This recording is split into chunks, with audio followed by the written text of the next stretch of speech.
Welcome to the Sagebrush Trail.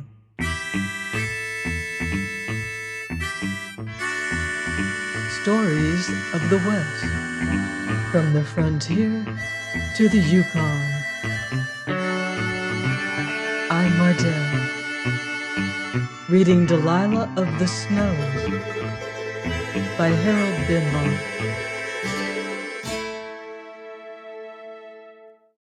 Chapter 25, Tomlinson Gets Away.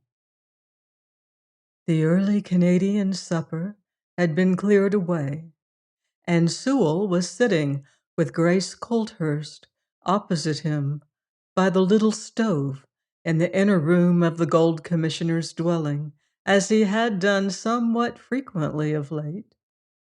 The Major was apparently occupied with his business in the adjoining room, for they could hear a rustle of papers, and now and then the shutting of a book through the door, which stood partly open.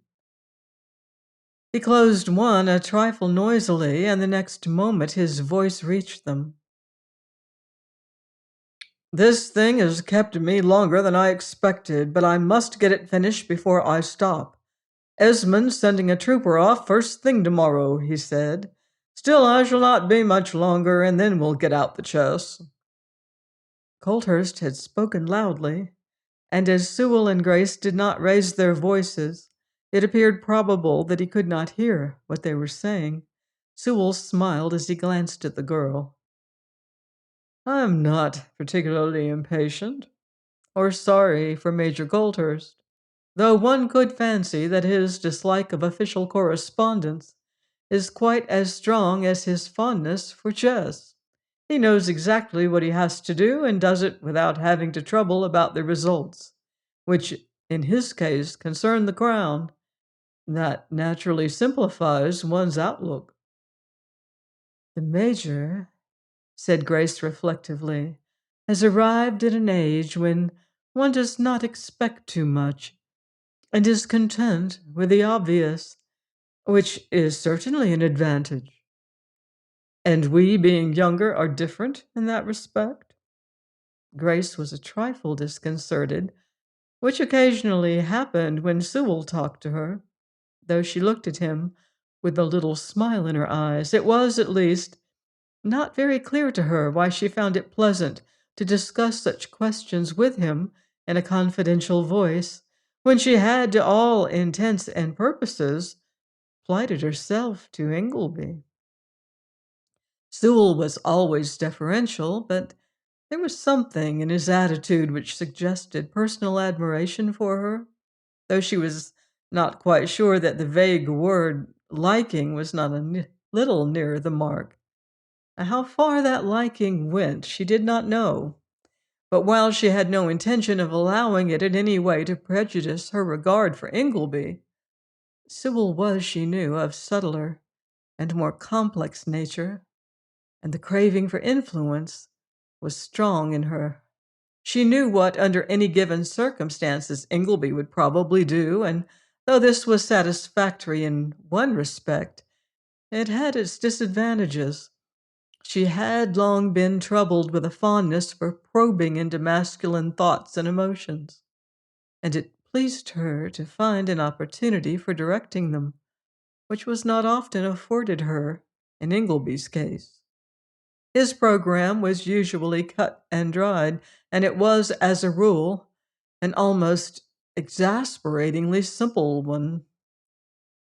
"I suppose we are," she said. "When I know what is expected of me, I usually want to do something else." Now Sewell was not aware how matters stood between her and his comrade, but he might have guessed what she was thinking, for his next remark was curiously opposite. "I'm not sure that the obvious people are not the most fortunate," he said with a little laugh. "They know exactly what they want, which not infrequently means that what they have to do to get it is equally plain.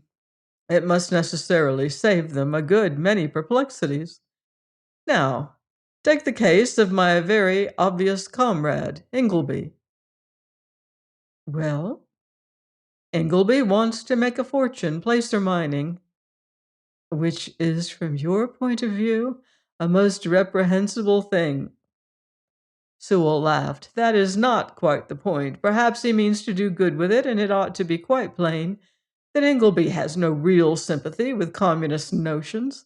In any case, he sets about it in the simplest fashion by working most of every day and often half the night as well. The result is that he has acquired what is apparently a competence and is more or less contented with everything. Anyone can see it in the way he looks at you lately.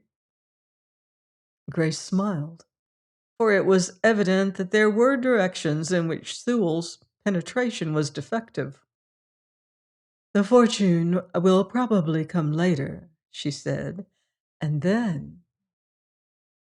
Yes, said Sewell with a little gesture of comprehension. Since he has made his mind up, he will, I fancy, manage that too. Ingleby is that kind of person. Then if he does not do so sooner, he will naturally marry Hetty Ledger. Grace turned to him sharply, and then directed his attention to the fact that the door at the bottom of the stove admitted rather too much draught. He was a moment or two adjusting it, and when he looked up again, she was smiling indifferently. You are sure of that? She said. Oh, I think so. Ingleby invariably does the obvious thing, and she is eminently suited to him. I'm not sure he recognizes it yet, but it will certainly become evident, and then he will save himself and everybody trouble by marrying her offhand. Grace sat silent for almost a minute. It was perfectly clear that Sewell did not know what his comrade's aspirations were, even as Ingleby did not know how far her acquaintance with Sewell went. She was not altogether displeased that it should be so, though she felt that it would, after all, make no great change in their relations to each other had they been aware. She did not desire Sewell as a lover, though it was pleasant to feel that he valued her approbation and that she had his confidence. There are, of course, advantages in doing the obvious thing, she said with a little laugh. I suppose we are really different from Ingleby in that respect. Sewell looked at her reflectively. I think you are. One could almost fancy you wanted so many things that you couldn't quite decide which was the most important and give up the rest. The difficulty is that we can't very often have them all, you see. It seemed to Grace that there was some truth in this. You, she said, speak feelingly, as though it were from sympathy. Well, said Sewell with a curious little smile, perhaps I do. In fact, I'm not sure I'm not diagnosing my own case. A little while ago, I had a purpose and believed in it, though the belief naturally cost me a good deal. The creation of a new utopia out of the wreck of the present social fabric? Asked Grace, a trifle maliciously. Something of that kind, though I did not expect to do it all myself. While I was sure the thing was feasible, the fact that I was, or so I felt, taking a little share in bringing it about was sufficient for me. Now, however, I am not quite so sure on any point as I used to be, which is why I often envy Ingleby. Grace felt a little thrill of satisfaction. He had, of course, spoken vaguely, but she wondered how far she was responsible for the change in the opinions which he had held until a little while ago. She knew that he had borne a good deal because of them, for Ingleby had told her so. Then there may be a little good in a few of our institutions as they stand, she said. Of course, answered Sewell, who smiled again. Most of them are, however, capable of improvement. I am quite as sure of that as ever. The question is whether anybody would gain much if it were affected too rudely. Grace was not greatly interested in the point. She preferred a more personal topic. but she saw an opportunity for trying how far her influence went.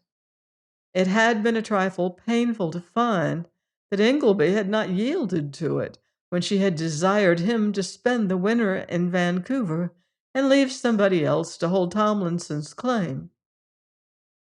Sewell was, she recognized, a cleverer man than he, and it would be consoling if he showed himself more amenable.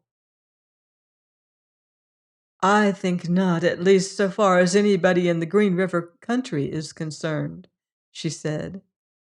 It seems to me that its tranquility depends a good deal on you. On me? Grace smiled. Of course, you know it as well as I do. Wouldn't it be better for your friends to put up with a few little grievances rather than run the risk of bringing a worse thing upon themselves? Would we do that? I think so. The major is a lenient commissioner, and the law would be too strong for you. Sewell laughed. That, he said, would have to be proved, and I am not sure it is a good reason you are offering me. Grace nodded. No, she said, perhaps it isn't. You rather like opposition, don't you? Still, I think one could leave it to your good sense. While I would especially like to see all quiet this winter in the Green River Valley. That, however, could of course scarcely be thought a reason at all. Sewell made no disclaimer, but he looked at her with a curious intensity. Events, he said slowly, may be too strong for me, and when I am sure they are right, I cannot go counter to my opinions. Of course. And the girl leaned forward a little nearer him, resting one hand on the arm of her chair. That is more than I would ever ask of you. Still, perhaps you could. Sewell looked at her gravely and laid his hand upon the one that rested on the chair. I will, he said quietly, with that one reservation, do whatever appears most likely to preserve tranquility. Grace did not shake his grasp off, as she should have done. Indeed, a little thrill of triumph ran through her as she realized the significance of what had happened. The man who held her hand fast had borne imprisonment for his beliefs and had also braved hostile mobs, hired bravos, detachments of U.S. cavalry. And now she had made him captive with a smile. It was, from one point of view, a notable achievement, and it did not dawn on her that if regarded from another point, what she had done might wear a different aspect. Just then a book in the other room was closed with a bang, and Grace drew her hand away as Colthurst came in. Sorry to leave you alone so long, but we can get the chessmen out at last, he said. Sewell set out the pieces, and Grace, who flashed a little smile at him, which implied that there was now a confidence between them, took up a book. As it happened, neither of them knew that Prospector Tomlinson was plodding down the trail that led south through the leagues of forest and snow-blocked defiles towards the settlements just then, though the fact had its results for both of them. A half moon hung low above the white shoulder of a hill, and here and there a shaft of silvery light shone down upon the snowy trail which wound in and out through the gloom of the firs. Tomlinson was one of the simple-minded persons who content themselves with doing the obvious thing, and as it was quite plain to him that he could not stay at the bakery without probability of being discovered and getting his host into trouble, he had, in spite of Hetty's protests, persisted in setting out for the settlements, though he was still scarcely capable of the journey, and it had been pointed out that there was a likelihood of his falling in with the police troopers. The latter fact did not, however, so far as Tomlinson could see, affect the question. The one thing that was clear to him was that he could not permit Hetty and Tom Ledger to involve themselves in difficulties. He carried 2 rolled-up blankets and a good many pounds of provisions, as well as a Marlin rifle, for it was a very long way to the settlements, and the snow was deep in the passes.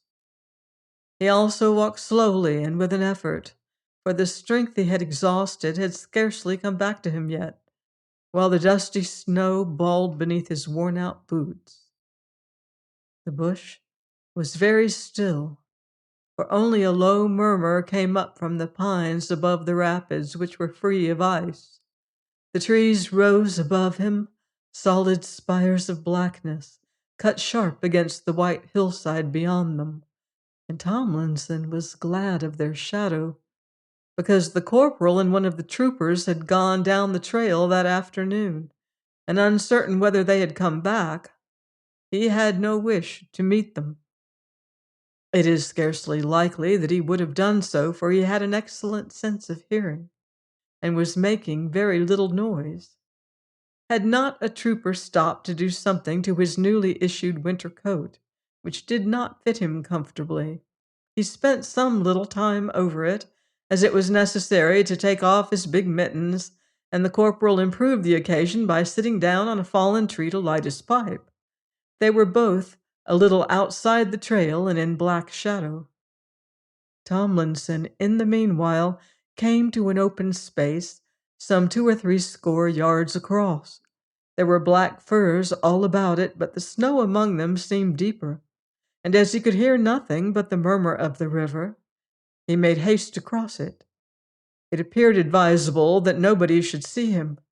He had almost reached the gloom of the firs again, when he heard a little scraping sound, not unlike that of the rubbing of a sulphur match would make, and he stood still listening, until a faint blue radiance appeared amidst the trees. And then he moved toward the nearest undergrowth with long and almost noiseless strides. In another moment he stopped abruptly, and a man in uniform who came out from the dark gap of the trail also stopped and appeared to gaze at him. He carried a carbine. The men were close together, and the moon, which had just cleared the dark fir tops, shone down on both of them. The miner's face, as the policeman saw, was drawn and grim. "Tomlinson!" he gasped, and then appeared to shake his astonishment from him. "Stop, right where you are!" Tomlinson said nothing, but springing forward, hurled himself into the undergrowth, which opened with a crash and then closed behind him, while the trooper, who glanced over his shoulder, as if to see where the corporal was, wasted another moment. Then he too sped across the little gap in the forest, floundering through loose snow, and fell into a barberry bush which held him fast. So far, fortune had favored Tomlinson, but as he flitted through the bush, looking for a little by-trail which he knew was near, the corporal appeared suddenly from behind a tree and threw his carbine up. "Hold on," he said. "I've something to say to you." A stray gleam of moonlight that shone down just there flung a patch of brightness athwart the snow, and Tomlinson could see the white face pressed down on the carbine stock, but he did not pull up. Instead, he leapt into the shadow, and in another second there was a pale flash, and a sharp detonation rang among the trunks. Then he whipped behind a tree, and seeing 2 men close behind him now, flung up his rifle. In his country, a man who is shot usually considers himself warranted in retaliating, and Tomlinson was accustomed to the rifle. In fact, he handled it much as an English sportsman does a gun, by the balance of it, and with an instinctive sense of direction which did not necessitate the aligning of the sights. The result of this was that as the butt came home to his shoulder, the trooper dropped his carbine with a cry, and Tomlinson sprang away once more through the smoke. He might have got away altogether, but the corporal could shoot as well as he could, and a few seconds later, the fugitive felt a stinging pain in one shoulder. He staggered but recovered himself again, and running a few yards farther, dropped into a thicket and wriggled under it on his hands and knees. Then, while an unpleasant faintness crept over him, he felt for the long knife which the prospector uses for cutting up an occasional deer. It did not appear advisable to snap another cartridge into the rifle breech just then, and the knife would prove equally serviceable if his pursuers crawled into the thicket after him. Prospector Tomlinson was, like most of the men who sojourn in that wilderness, a little primitive in his notions, and the troopers had fired on him. One of them made a good deal of noise floundering through a belt of undergrowth just then, and only stopped when the corporal called to him. "Where's that blame brunch trail?" he asked. "It's right here," said the trooper. "I guess our man's lit out along it." Time was of some consequence, and the corporal did not deem it advisable to stop and consider.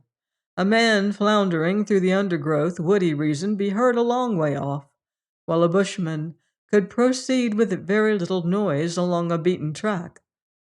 Thus, as he could hear nothing, it appeared very probable that Tomlinson had taken the latter. He and the trooper pushed on along it for a while, but there was no sign of the prospector, and they came back moodily to where they had last seen him, and proceeded to search every thicket in the vicinity.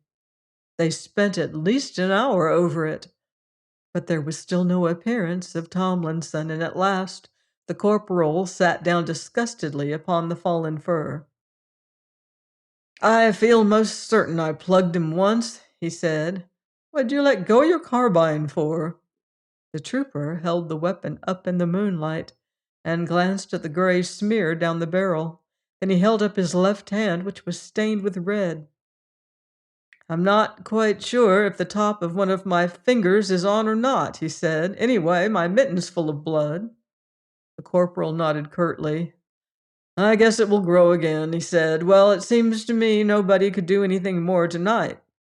We'll pick up his trail as soon as it's daylight." Then they shook the powdery snow from them and plodded on towards the outpost. Join me next time on the Sagebrush Trail for more Western adventure in Delilah of the Snows by Harold Benloss.